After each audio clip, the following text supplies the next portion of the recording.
Today, we're diving into two absolutely catastrophic air disasters. They're decades apart, but together they really challenge our whole understanding of aviation safety. One is this tragic story born from a string of human errors, and the other, it's a modern mystery that just seems to defy all logic. What they both show us is a really startling truth about the limits of our technology and the wild card that is and always has been the human element. Okay, so just try to picture this for a second. You are the pilot of a massive 747. You're barreling down the runway, you're past the point of no return, committed to taking off. And then, through this incredibly thick fog, an impossible shape starts to form. It's another jumbo jet. And it's right in front of you? Well, that was the horrifying reality on March 27th, 1977.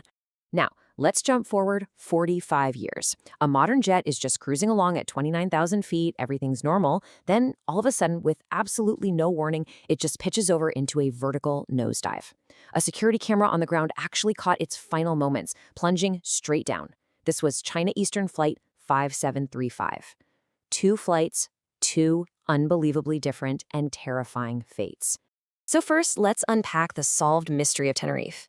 You see, this wasn't a story about one single massive failure. No, it was this catastrophic domino effect where every single piece had to fall in exactly the wrong way at exactly the wrong time. It all started with a bomb from a separatist group of all things at the main airport in the Canary Islands. This one act forced dozens of flights, including two huge, fully loaded Boeing 747s, a KLM and a Pan Am, to divert to the tiny regional airport at Tenerife. Now, the KLM captain, he's feeling the pressure. He's up against these strict flight hour regulations, so he makes a fateful decision to refuel right there on the ground. It was a move that he thought would save time later, but it tragically ended up blocking the airport's only taxiway. And to make matters so much worse, Tenerife was just completely unequipped for this kind of traffic, especially with these giant jets all over the place. And then a thick fog rolled in, just blanketing the airport, dropping visibility to almost nothing. The real kicker? The airport had no ground radar, so the control tower was literally flying blind. They had no idea where these planes actually were on their own airfield. And this is where the communication breakdown turns absolutely fatal.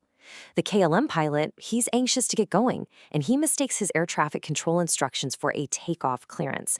So when the tower radios back to him to stand by, the Pan Am crew, who are still on that same runway, they radio in at that exact same millisecond. These two simultaneous transmissions just cancel each other out, creating this high-pitched squeal in the KLM cockpit. The single most critical warning, the one that would have saved 583 lives, it was just gone, never heard. The result was that collision we pictured at the start. 583 people lost their lives. And to this day, it remains the single deadliest accident in aviation history. All of it stemming from this perfect storm of pressure, congestion, and one fatal miscommunication. All right, so now we have to shift gears completely. We're moving from a solved but tragic case of human error to a modern mystery that has left investigators just baffled. On March 21, 2022, China Eastern Flight MU5735 did something a modern airliner simply isn't built to do. The flight data is just staggering. The plane plummeted from a cruising altitude of 29,000 feet down to just 8,000 feet in only 75 seconds. That's a descent rate of over 16,000 feet per minute. To give you some perspective, a controlled emergency descent is maybe a few thousand feet per minute. This wasn't a glide, this wasn't a stall. The plane was literally falling at the same speed as a skydiver. Now, right away, a lot of people's minds went to the Boeing 737 MAX and its infamous software problems. But this is a really crucial distinction we have to make. The aircraft in this crash was a 737-800. This is one of the most reliable, most widely used planes in the entire world, with an absolutely outstanding safety record. So no, this was not a known software flaw. So what on earth could cause this?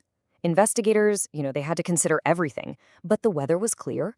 A catastrophic failure, like both wings just ripping off at the same time, it's almost unimaginable on a modern plane.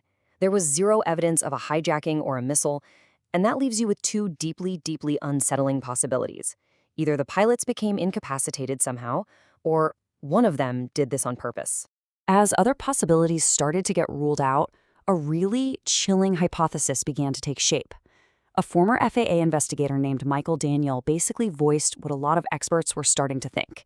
You see, vertical nosedives like this are incredibly rare. But in the few cases we have seen in the past, like with Egypt Air 990, the cause has been a deliberate act by someone in the cockpit. So how do investigators even begin to solve two such wildly different puzzles? Well, the search for answers really highlights the huge technological gap between 1977 and 2022.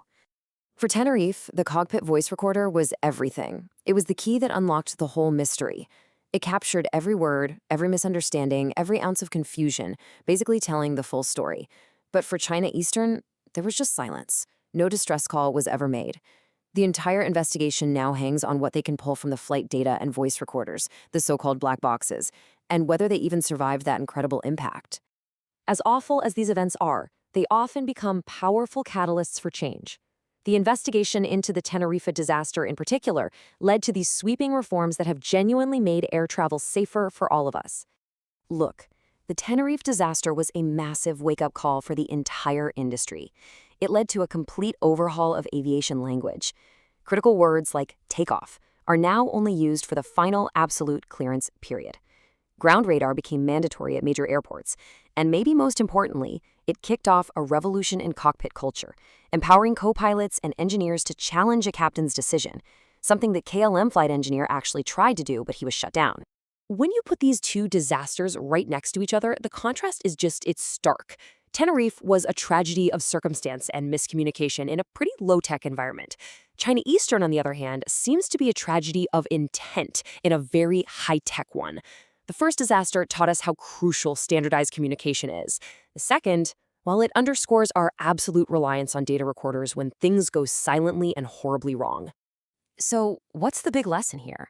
What do these two stories, separated by almost half a century, teach us as we fly into an even more advanced era of aviation?